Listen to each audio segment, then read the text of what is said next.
You're listening to Science Coast with Mallory Havens and Chris White. And today we have two guests. First, Sarah Pariseau. And Andrew Lenaghan. Andrew, get closer to the mic. Andrew Lenaghan. Is this close enough? That's yes. Perfect. Okay, Sarah, Andrew, tell us what you do at the university. Well, I am an assistant dean at Coast, as you know, Chris. And Andrew is... Yeah, so I'm the director of the library here at Yeah. Lewis. Yeah. So we were going to today talk about books. And what's been happening in society recently is we've been hearing more and more about people interested in banning books. Yet we also live in the United States where we have a very firm belief in the First Amendment, free speech. So the question is, are books speech? And if so, are there limits to what books are allowed to say and still be publicly available? So, Andrew, do you have an idea about that? I have lots of ideas about that. I think first and foremost, from the perspective of organizational entities like the American Library Association and different legislative bodies, we do view books as part of the First Amendment in terms of allowing free speech to proliferate openly unless that speech is engaging in advocating for explicit directional types of violence. And if you think about it in an example, it would be something like, if you're familiar with the Anarchist Cookbook that came out in the 70s, 80s, gained traction underground in the 90s. It was finally brought in a court case and deemed to be not appropriate for publication, given the fact that a number of the materials inside of that book directed people on how to make bombs, how to cause mass violence, how to just place undue harm on people in unnecessary ways. Isn't that all just available on the internet now? It is, yeah. And so that's the thing, too, is as you think about this in kind of a multitude of ways, when we think about this, are we thinking about it in terms of books only? Are we thinking about it in terms of what's available on the web?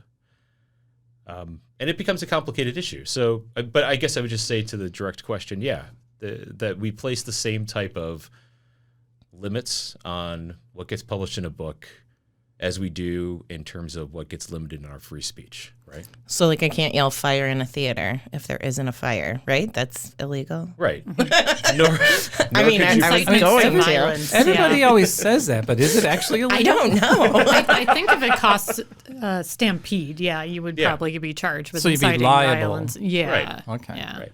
But in some sense, since we do live in an age of the internet and people put stuff up on the internet that is blatantly false, verifiably false, and then yet they claim that it's perfectly fine for me to say what I want. This is just my opinion. It's my free speech. So how is posting stuff on the internet different than publishing it in a book?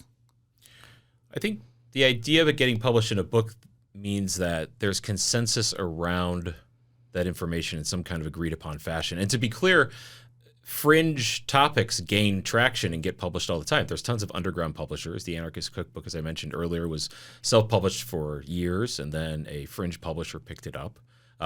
There's been all sorts of fringe publications throughout the years. The John Birch Society, a conspiracy theory society, publishes large numbers of publications throughout their years that deal with all of their different topics. Moms for Liberty, if you want to bring it into the modern day world of book banning and some of the organizations that are out there trying to greatly limit what gets said and what gets accessed by young people in schools. I know this is a tangent, or we'll get there to that conversation eventually. But as long as you have that consensus around it, it can get published, right? And just like with the internet, right? I mean, as long as there's a space for you to share that information, you can share that information. I think one of the things we don't think about and talk about with this question is the idea of getting things published openly on the web, open and without kind of criticism, is only part of it. I think the thing that we forget about a lot of the times is that people have somehow forgotten that there's consequences to publishing ideas, and that's kind of where we see each other, or see ourselves right now, rather, is that we're not recognizing those consequences. And that's why we have these issues, is that people will stand up and say, well, I just said this. It's just my idea. And it's like, well, but that idea is advocating for violence, or it's racist, or it's xenophobic. Mm-hmm. And we're not kind of fully educating people on how to walk through those conversations. Or like information literacy, people don't know how to fact check Yeah. a lot of times. So I think there's probably a perception if it's in a book, it's been through an editorial process, and therefore, in physical print, you're like, oh, this series of people had to check this. Yeah. So maybe there's the impression that that's more accurate, whereas in the internet, I can be sitting in my mom's basement. I don't live in my mom's basement, to be clear, and just writing whatever I wanted. Never did. I had a bedroom upstairs as a child. But, Writing from the attic. yeah. But so I think it's hard for people to understand what's actually factual and be able to interpret that information, but also maybe just the form of physical print gives credibility that shouldn't necessarily be there. That was part of, I think, the classical understanding of information literacy when we started thinking about that, especially like 20, 30 years ago, is that was definitely a delineator mark. Was it getting published in print? But that's gone out of the way now because we don't, like you just said, we don't think about that as a delineator anymore. And that makes the conversation about what is a good pedagogical approach to information literacy or media literacy even more complicated, because we now can't say, as we used to classically, there are these areas, so to speak, where you could accept certain types of information as credible or valid based on where it was published. And that no longer is the case. I think with the proliferation, especially of electronic book publishing too, that idea has completely complicated the issue. So you're talking about gatekeeping. To a certain extent, yeah. Gatekeeping in terms of defining what the information's purpose is. And so I think that's something that, as we talk about book banning, it's hard to talk about all these things without getting into the other topics that are related to it. Because when I think about gatekeeping, I think about that almost being a triggering word for some people that are even in these far fringe groups to kind of say, well, that's exactly what you're doing. And who are you to say you can have access to this or you can't have access to this? Who are you to say that?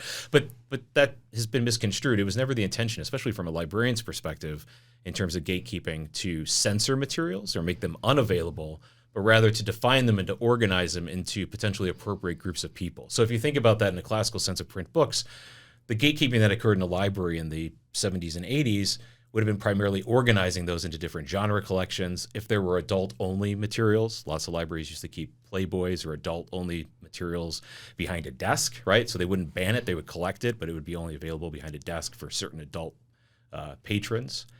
So that's the kind of definition that we worked with in librarianship for decades in terms of gatekeeping, that it wasn't censoring that information, it was rather just keeping it in terms of defined areas and scope and use.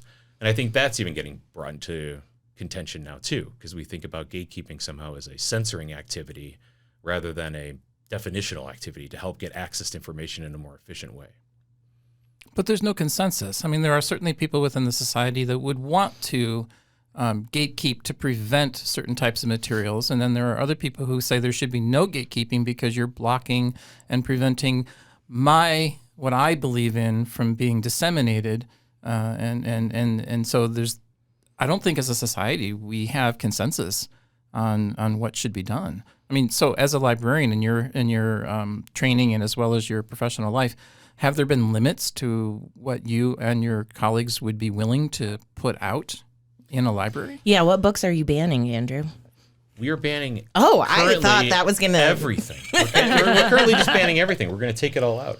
That's the library of the future, right? We can be very facetious here and say, I should share a quick story. When I got my first library gig 15 years ago, the person that was interviewing me, the president of this college, said, well, what's the library of the future? And I said, have you ever seen 2001?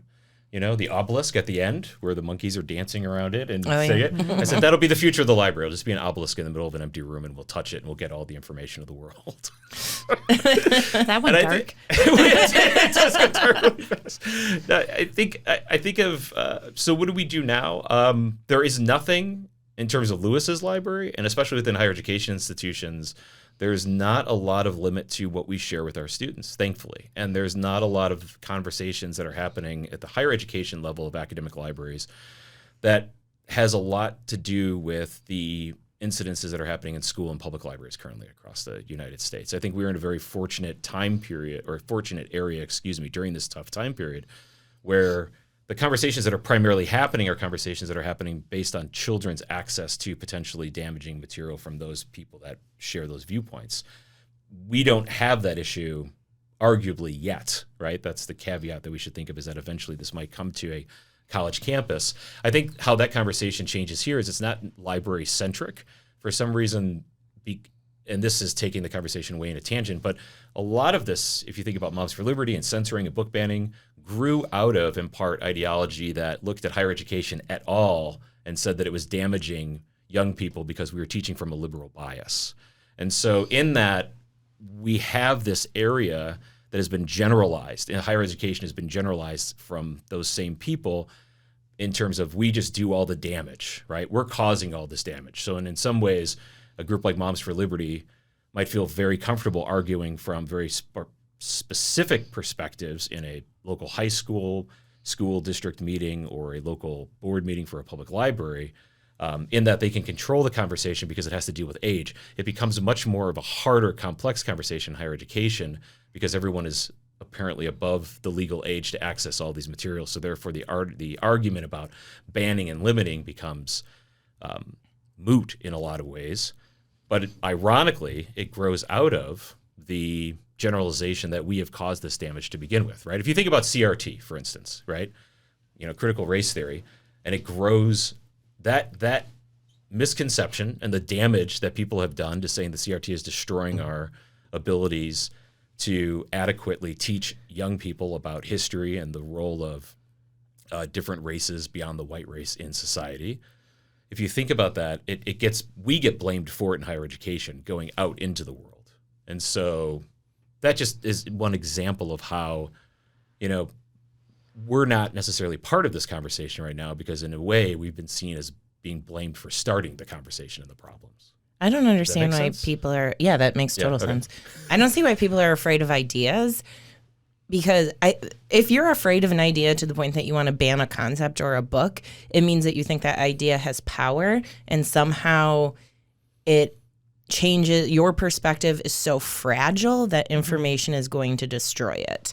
Because if you're standing on solid factual information, then other information shouldn't impact that. Yeah, it's a defensive posture for sure. I also think it's funny, Moms for Liberty. This is not liberating. This is Moms for information censorship. It's some 1984 doublespeak there. Yeah. Yeah.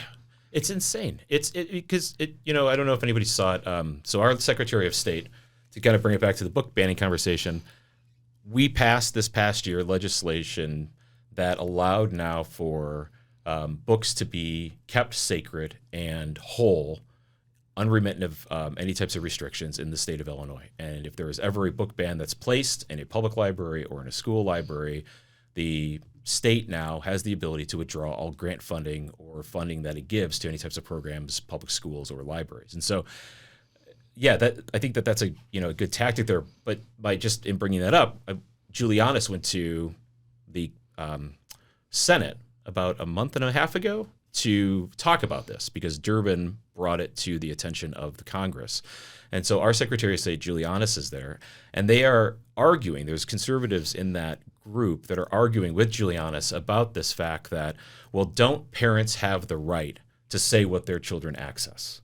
And that's where that doublespeak hinges. It's then be involved in your child's life. Well, that's just it. And then and at the same time, it's like, well, yeah, of course you do. But you're purposely not saying the other part, which is that doesn't mean you have the right to tell every other person what's okay and not okay to read, right? And that's the thing that Julianis kept saying back to people like Senator Kennedy from Louisiana, because he kept pushing this and pushing this and pushing this, and he kept saying, we are on the same side. And that's where this convolution happens too, is that everyone is for parents' rights, right? There's no one out there that says, no, parents shouldn't have the right to tell their children what to read or to access.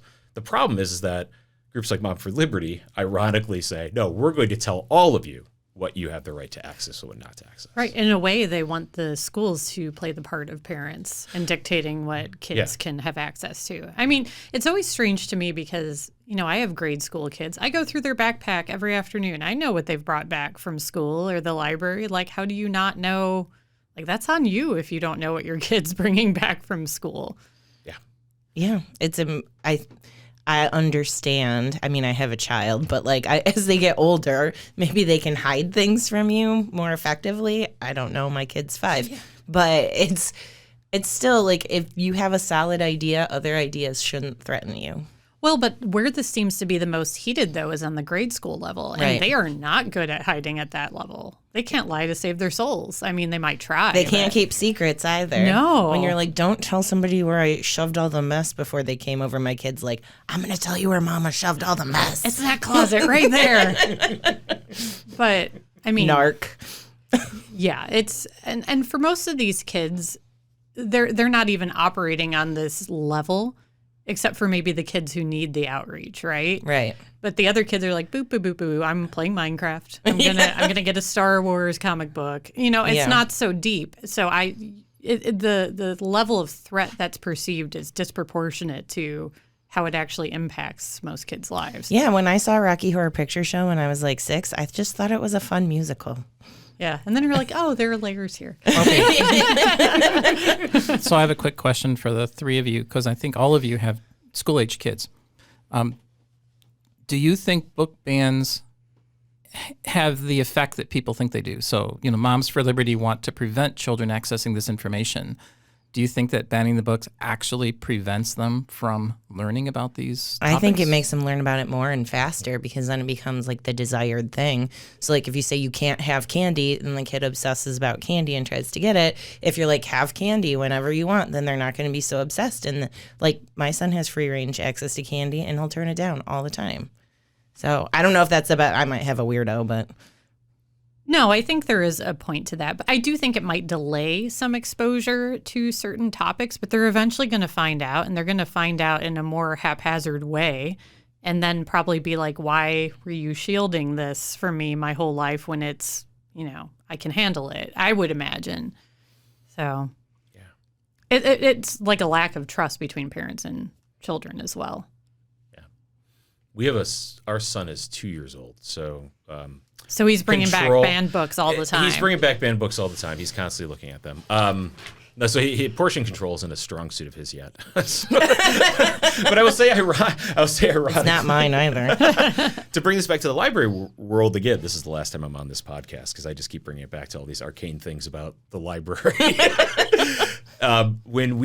So I think all of you know this, but in September, last week of September, first week in October, since the 1960s, the American Library Association has held what it's called the Banned Books Week. And it's a celebration and recognition of the work that gets done to unban books and to bring attention to areas of the United States that continue to ban books. And I think we're all familiar with those, you know, hot and heavy classical titles that have always been on there, right? Catcher in the Rye was on there at one point in time. To Kill a Mockingbird was on there at one point in time. The Joy of Sex was on there at one point in time.